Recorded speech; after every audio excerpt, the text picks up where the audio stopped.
Thanks for watching. Follow a brighter destiny for more powerful stories, and don't forget to subscribe.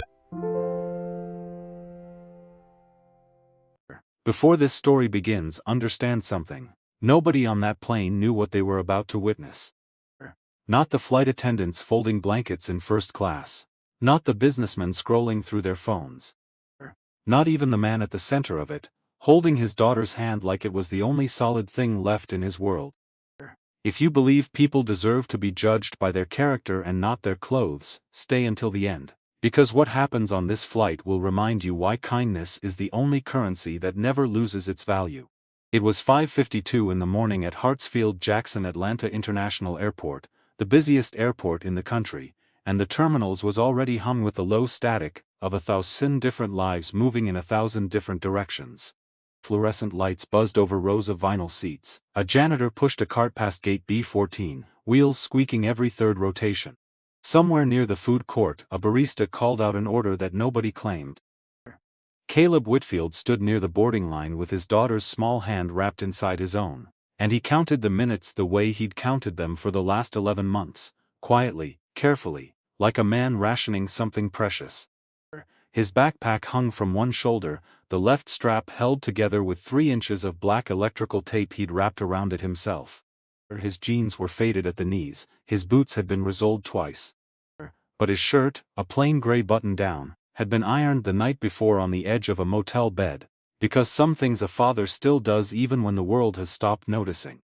Beside him, 7-year-old Nora Whitfield pressed her forehead against the terminal window and watched the ground crew load luggage onto a conveyor belt 60 feet below. Her breath fogged small circles on the glass. She had never been on a plane before. She had, however, spent the last 14 months in and out of Piedmont Children's Hospital, where a cardiologist named Dr. Patricia Yoon had finally found a program in Denver that could repair the valve defect no local specialist could touch. The flight cost $1,192.40. Caleb had earned it working double shifts at a warehouse off Fulton Industrial Boulevard, 6 days a week, for 4 months straight. He had $11 left in his checking account. He hadn't told Nora that part. "Daddy, do the wings really hold the whole plane up?" she asked, still watching the tarmac. "They do," he said. "Physics is stubborn like that." She smiled at him, and for a moment the exhaustion behind his eyes softened into something closer to peace. 4 rows ahead of them, in the priority boarding section, 44-year-old Vanessa Kessler sat with her sunglasses pushed up into a sleek blonde bob, scrolling through a Slack channel on a phone case that cost more than Caleb's monthly rent. She was the founder and CEO of Larkspur & Vale, a luxury fashion house with 14 boutiques between Manhattan and Beverly Hills, and she had built her reputation on 2 things: relentless quality control and an almost pathological intolerance for what she called operational sloppiness. She used that phrase in board meetings the way other people used profanity. Vanessa had flown first class more times than she could count, and she had developed, over the years, a private set of rules about who belonged in that cabin and who did not. The rules were never written down, they didn't need to be. She simply knew, the way she knew, fabric weight by touch, and this morning as she watched a man with a taped backpack strap walk past her seat holding a coughing child's hand, something in her chest tightened with irritation. She said nothing yet. That would come later. Boarding continued in ordinary rhythm. A businessman apologized for bumping someone's shoulder. A mother wrangled twin toddlers into row 22. The overhead bins clicked shut one by one. Caleb settled Nora into seat 9C, tucked her small blue backpack under the seat in front of her, and buckled her seatbelt with the careful precision of a man who had done it exactly 11 times before and intended to do it perfectly every single one. Nora coughed twice, a dry thin sound, and pressed her hand against her chest the way Dr. Yoon had taught her: 3 fingers flat, breathe in for 4 counts. Vanessa heard it from 4 rows up. She turned her head slightly, just enough to see the 2 of them over the seat back. Just enough to form a conclusion she had no evidence for and would not question. She waved over Marcus Doyle, her personal security consultant, a broad-shouldered man in a black suit who traveled with her on every flight since a stalking incident 2 years prior. She kept her voice low, the tone she used for instructions she didn't want repeated back to her. "That man in 9C," she said, "something's not right about him. The coughing kid, the backpack, all of it. I want him off this flight before we push back." Marcus hesitated. "Ma'am, he hasn't done anything. He's making the cabin uncomfortable, Vanessa said. I don't need him to do anything. I need him gone. Handle it quietly. It is worth pausing here, because this is the moment everything after it depends on. Vanessa, Kessler had convinced herself, in the space of 90 seconds, that a man ironing his own shirt on a motel bed the night before was a threat to her comfort. She had built an entire company on the idea that appearances mattered above almost everything else. She had never once considered that the same instinct might be blinding her to the truth sitting 4 rows behind. Marcus radioed the gate supervisor. 2 airport security officers, a stocky man named Rick Alvarez and a younger officer named Devin Price, boarded through the forward door 11 minutes later, scanning row numbers as they walked. The cabin noticed immediately. Conversations died mid-sentence. A woman in row 6 lowered her phone. The flight attendant near the galley, a 26-year-old named Priya Chandran, felt her stomach drop, because she had already clocked exactly where those officers were headed, and she knew, the way flight attendants always know, that something about this was wrong. Rick stopped at row 9. "Sir, I need you to come with us." Caleb looked up slowly. He had spent 11 months being told what to do by insurance adjusters, hospital billing departments, and warehouse shift managers, and something in him had gone very still and very calm, the particular stillness of a man who has already survived worse than public humiliation. "Can I ask why?" he said. "Just a routine check," Rick said, though his eyes said something closer to an apology. Nora's small hand found her father's forearm and gripped it. "Daddy, it's okay baby," Caleb said, and his voice did not shake, though something behind his ribs cracked quietly in half. "I'm just going to talk to them for a second." He unbuckled his seatbelt. He did not raise his voice. He did not argue. He simply stood, 6'1" in a gray ironed shirt, and let the 2 officers flank him in the narrow aisle, while 41 strangers watched a father get pulled away from his sick daughter over nothing more than the sound of a torn backpack strap and a stranger's assumption. Nora began to cry silently at first, then not silently at all. And it was in that exact second, with Rick Alvarez's hand hovering near Caleb's shoulder and Nora's small sob cutting through the recycled cabin air, that the cockpit door opened. Captain Daniel Rourke stepped out in his Navy uniform, 51 years old, 26 years of flying behind him, and he had come out simply because his first officer had radioed that there was a disturbance in the cabin before pushback and he wanted eyes on it himself. He took 3 steps down the aisle before his gaze landed on the man standing between 2 security officers. He stopped walking. For a long moment, Daniel Rourke did not move, did not speak, did not seem to remember he was standing in front of 180 passengers. His eyes were locked on Caleb's face, the way a man looks at a ghost he has spent years hoping to see again. 6 years earlier, on a rain-slicked stretch of Highway 400 outside Alpharetta, a delivery van had lost control and clipped a sedan carrying a 9-year-old boy named Ethan Rourke, spinning it into the guardrail and setting the engine block on fire within 90 seconds. Bystanders had stood at the shoulder, frozen, phones raised, calling 911 in overlapping panicked voices. One man had not frozen. He had climbed out of his own truck, sprinted across 2 lanes of stalled traffic, and put his bare hands through a shattered window to unbuckle a screaming, trapped 9-year-old boy 11 seconds before the fire reached the gas line. That man had suffered second-degree burns across both forearms. He had waited with the boy until paramedics arrived, said nothing about himself, refused to give his name to the responding officer, and walked back to his truck before anyone could stop him. Daniel Rourke had spent 3 years trying to find that man to thank him properly. He had placed classified ads, he had asked the fire department for dashcam footage. He had never found him. He was looking at him now, in seat 9C, standing between 2 airport security officers who were seconds away from removing him from a plane. "Caleb," Daniel said, and his voice cracked on the single syllable. "Caleb Whitfield." The aisle went silent in a way that silence rarely achieves in a crowded cabin. Even the recycled air seemed to hold still. Caleb blinked, startled, uncertain for half a second whether he was in trouble for something he didn't remember doing. "Do I know you? You pulled my son out of a burning car on 400, Daniel said. 6 years ago March. I've been looking for you for 3 years. Rick Alvarez's hand dropped away from Caleb's shoulder as though it had been burned itself. Daniel Rourke reached into his uniform jacket and pulled out a laminated card he had carried in his flight bag for 6 years.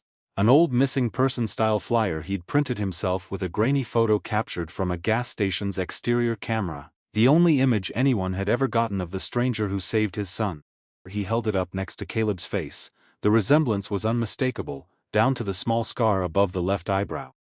"That's him," Daniel said, turning slowly to the cabin, his voice rising with a kind of disbelief that bordered on reverence. "That is the man who saved my son's life." He picked up the cabin interphone with hands that were not entirely steady and asked the gate agent to patch him through to Delta Corporate Safety Records, requesting a cross-reference on an eyewitness station filed with the Fulton County Fire Department under case number 6114C. Within 4 minutes, a records supervisor named Angela Ferris confirmed over the line, loud enough for the front rows to hear through the speakerphone Daniel held up, that the commendation had indeed been filed for an unidentified civilian sent rescuer, physical description matching, and that the Fulton County Fire Department had spent years trying to locate him to award a Citizen's Medal of Valor he had never come forward to accept. Priya Chandran, the flight attendant who had felt her stomach drop 11 minutes earlier, now felt tears sliding freely down her face as she relayed the confirmation to the rest of the crew. Nora looked up at her father with an expression that mixed confusion and awe in equal measure. "Daddy, you never told me you saved somebody." "It wasn't a big deal, sweetheart," Caleb said quietly, and the fact that he meant it, genuinely, without performance, was somehow the most devastating detail of the entire morning. But the story did not stop at one witness. A woman in row 14, 61-year-old retired schoolteacher Diane Marsh stood up slowly, one hand braced on the seatback in front of her. "I read about that accident," she said. "It was in the Alpharetta Herald. They called him the man who vanished. I clipped the article. I still have it in a scrapbook." 2 rows behind her, a paramedic traveling off duty named James Okafor confirmed he had actually been on the responding unit that night, and he remembered the burns on the rescuer's forearms, the way the man had refused treatment until the boy was safely in the ambulance. And then, almost as an afterthought that landed like a final verdict, Marcus Doyle, Vanessa's own security consultant, quietly stepped back from where he'd standing beside her seat and said, loud enough for the row around him to hear, "Ma'am, I'm not doing this. I won't be part of removing this man from the plane." Vanessa Kessler sat frozen in seat 2A, her manicured hands still on the armrests, watching the exact scene she had engineered collapse into a spectacle of her own making. She had ordered a hero removed from a flight because his backpack strap was held together with tape, and his daughter had a cough. There was no elegant way to sit inside that fact. For a woman who had spent 20 years building a company on the premise that appearances told you everything you needed to know about a person, the appearance sitting in front of her now told a story she had gotten catastrophically wrong. The cabin did not erupt into applause, because real moments like this rarely do. Instead, something quieter happened. Passengers who had watched the humiliation in silence now watched the redemption in the same silence, but the silence had changed shape entirely. It had gone from discomfort to something closer to reverence. Daniel Rourke helped Caleb back into seat 9C himself, kneeling in the aisle to look Nora in the eye. "Your dad's one of the bravest men I've ever met," he told her. "You should be proud," Nora whispered, and coughed once, softly into her sleeve. Daniel's expression shifted at the sound. He asked gently why they were flying to Denver, and Caleb explained, in the plain unadorned way he explained everything, about the valve defect, about Dr. Yoon, about the program that had a 6-month waiting list Nora didn't have time for. Daniel made 2 calls before the plane pushed back from the gate. One to a Delta corporate liaison, another to a colleague whose brother worked cardiac logistics at the receiving hospital in Denver, and by the time the wheels left the tarmac at Hartsfield-Jackson, Nora Whitfield's transfer paperwork had been flagged for expedited priority handling on arrival. Vanessa Kessler did not move from her seat for the first 40 minutes of the flight. She stared at the seatback in front of her, replaying the last hour in fragments. She thought about Larkspur and Vale's mission statement, the one she'd written herself 11 years earlier, the one about elevating human dignity through design. She thought about how far that phrase had drifted from anything she'd actually practiced this morning. Somewhere over the skies above Nashville, she finally unbuckled her seatbelt and walked back to row 9. "Mr. Whitfield," she said, and her voice, usually so precise and commanding in boardrooms, came out smaller than she expected. "I owe you an apology. I judged you before I knew a single true thing about you, and I was prepared to have you removed from this flight over nothing. There's no version of that decision I can defend." Caleb looked at her for a long moment. He had every right to let her sit in that discomfort. Instead, he simply said, "Everybody makes assumptions sometimes. What matters is what you do after you find out you're wrong." It was not absolution exactly, it was something more useful than that. It was an invitation to actually change. Vanessa returned to her seat, and for the remainder of the flight she did something she had not done in longer than she could remember. She sat quietly, without her phone, and thought. The story might have ended there, a private moment of humility 35,000 feet over Tennessee, except that 31-year-old Priya Chandran, the flight attendant who had cried during the confirmation call, posted an 11-second video from her personal phone during the layover in Denver, capturing the tail end of the applause, the moment Caleb stepped off the jet bridge holding Nora's hand.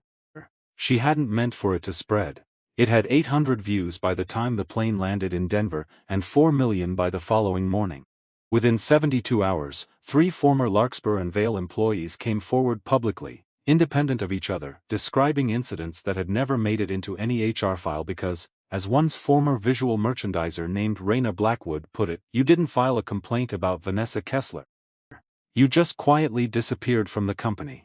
Raina described being dismissed from a flagship store opening in Soho because Vanessa didn't like the way her natural hair looked in photographs for the press event, despite Raina having overseen the entire visual concept.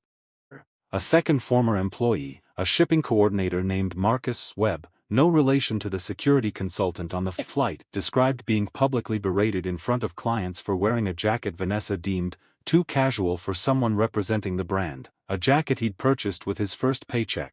A third, a young design intern named Priscilla Nakamura, who had left the fashion industry entirely after her internship, described 3 months of being assigned menial tasks unrelated to design while watching less qualified interns with wealthier last names get creative credit for her sketches. None of these stories, on their own, would have been enough to move a company built on 20 years of market dominance. Together, layered on top of a viral video of a decorated rescuer nearly thrown off a plane over a torn backpack strap, they were enough to trigger something Larkspur and Vail's board of directors could no longer ignore. 11 days after the flight, the board convened an emergency session. 2 independent directors who had privately warned Vanessa about culture concerns 18 months earlier, finally had the leverage to act on it. By the end of that meeting, Vanessa Kessler was placed on an indefinite leave of absence, pending a full external review of workplace conduct, a review that would eventually substantiate 9 separate complaints spanning 6 years. Marcus Doyle, the security consultant who had refused to carry out the removal, was quietly reassigned to protective services for a different executive within the same holding company, and in an ironic footnote that several trade publications noted, was later promoted to head of executive security, specifically because of the judgment he'd shown that morning. Rick Alvarez and Devin Price, the 2 airport security officers, faced no disciplinary action, since the review determined they had been following a passenger complaint escalated by airline staff under pressure from a high-value client, standard protocol they had no reasonable basis to question at the time. Airport leadership did, however, implement a new internal policy, requiring a second-level supervisor sign-off before any passenger removal requests tied to subjective discomfort complaints, rather than documented safety concerns, a policy industry outlets began to informally as the Whitfield standard within the year. Larkspur and Vail did not collapse. It survived, but not as the company it had been. Under interim leadership, and eventually under Vanessa's own initiative, once she returned from a 6-month leave that included, by her own later account, actual therapy and a great deal of uncomfortable reflection, the company established a formal ombudsperson office, mandatory bias training for every regional manager, and a whistleblower protection policy with real teeth behind it. Vanessa also did something nobody expected, least of all herself. She personally funded a program called the Second Runway Foundation, which covered emergency travel costs for families pursuing time-sensitive medical treatment for their children, the exact situation she had nearly destroyed for one family on a Tuesday morning in Atlanta. The foundation's first case, quietly and without press coverage at Caleb's request, covered every flight and hotel expense for Nora Whitfield's follow-up treatments in Denver for the following year. Nora's surgery took place 19 days after that flight. Dr. Yoon's team repaired the valve defect in a 4-hour procedure that Caleb spent entirely in a waiting room chair, his taped backpack on the seat beside him, praying in the quiet, undramatic way of a man who has already learned that the universe does not owe him easy outcomes, only honest ones. The surgery succeeded. 6 months later, Nora Whitfield ran the length of a school gymnasium during a field day relay race in Atlanta, her heartbeat steady, her lungs full, laughing so hard she nearly tripped over the finish line. Caleb watched from the bleachers in a shirt he had, out of old habit, ironed the night before. Though there was no longer any interview or hospital appointment waiting for him. He simply liked things done properly. Some habits outlast the hardship that built them. Captain Daniel Rourke and Caleb Whitfield stayed in touch. Daniel eventually convinced Caleb, after months of quiet insistence, to accept the Fulton County Citizens Medal of Valor he'd spent 6 years refusing to claim, though Caleb only agreed to the private ceremony on the condition that no press be invited. Ethan Rourke, now 15, stood beside his father at that ceremony and shook the hand of the man who had given him the rest of his childhood. Vanessa Kessler sent Caleb a letter that winter, handwritten, not typed by an assistant. In it, she wrote that she had spent 2 decades believing that judging people quickly was a form of efficiency, a skill that had built her company. She wrote that she now understood it had only ever been a form of fear, dressed up as standards. She thanked him for the sentence he'd said to her on the plane, about what matters being what you do after you find out you're wrong, and told him she thought about it nearly every day. Caleb never framed the letter or displayed it anywhere. He kept it folded in the same backpack, the strap finally replaced, tucked behind Nora's inhaler and a deck of playing cards they used on long drives. He did not become famous, he did not want to be. He went back to the warehouse for a while, and later, with help he initially resisted and eventually accepted, took a maintenance supervisor position that let him be home for Nora's bedtime every night of the week. He still coached her Saturday soccer team. He still ironed his shirts on the edge of whatever bed he happened to be near. If you ask him about that morning at Hartsfield-Jackson, he will tell you, quietly and without embellishment, that the hardest part wasn't the humiliation of being pulled from his seat in front of strangers. It was the half-second he saw fear in his daughter's eyes and understood that the world had taught her, at 7 years old, people in nice clothes get to decide who belongs and who doesn't. He will also tell you that the best part of that day wasn't the medal, or the apology, or even the foundation that eventually paid for Nora's follow-up care. It was watching a woman who had every reason to protect her own pride instead choose, in front of 180 strangers, to say she was wrong. Because somewhere between the taped backpack strap and the Citizens Medal of Valor, between the CEO's cold order and her handwritten letter months later, this story stopped being about who deserves first class and became something much simpler. It became a reminder that dignity was never supposed to be a boarding privilege. It was supposed to be the baseline, for every single person who walks down that aisle, whether their backpack is held together with tape or their seat comes with a lie-flat recline. If this story reminded you that people are never as small as their circumstances make them look, take a second before you go. Like this video if you believe kindness should never depend on appearance. Comment below and tell us about a moment when someone misjudged you, or a moment you misjudged someone else and later regretted it. Share this with a friend who needs a little proof today that character still outweighs cash. And subscribe to this channel, because there's another story just like this one, waiting for you next week. Another quiet person about to be seen exactly the way they deserve to be seen all along. Because in the end, the greatest heroes rarely sit in the front row. Most of them are standing quietly in the back, holding their child's hand, carrying more weight than anyone around them will ever know. Declaimer. This story is a work of fiction created for entertainment and educational purposes only. All characters, names, businesses and events depicted are entirely fictional and do not represent any real person, living or dead, or any actual establishment. Any resemblance to real persons, organizations or events is purely coincidental. This content is intended to explore themes of human dignity, workplace ethics and social justice through narrative storytelling. It does not make factual claims about any individual, company or institution.